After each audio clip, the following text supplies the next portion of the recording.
The city of Toronto getting ready for what hopefully will be a lengthy and entertaining playoff run by the Toronto Maple Leafs. Leafs Nation, I know you pack Maple Leaf Square every single year. Leafs taking on the Bruins in the first round of the playoff series.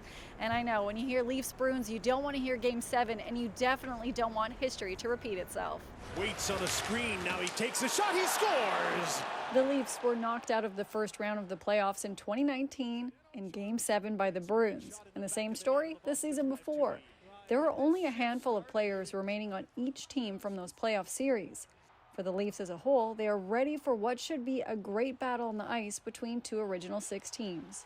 They're just so good defensively. They clog everything up. Then obviously the top line skilled. We have a lot of grit this year, a lot of different elements, and it's an exciting time. Boston swept the regular season series against the Leafs this year, and the Leafs enter the playoffs on a 4-game losing streak. Is there any concern there? I couldn't tell you the score of any of those games, including the one we just finished. So the answer is no.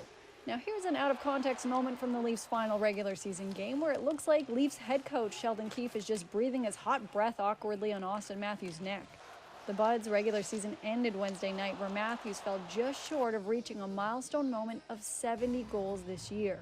Keefe was telling him how remarkable his regular season was and he should be proud of his accomplishments.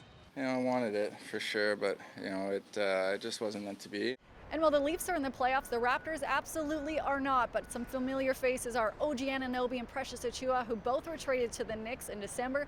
They'll be taking on former Raptors head coach Nick Nurse and Kyle Lowry in the 76ers in the first round of the playoffs. For City News, I'm Lindsay Dunn.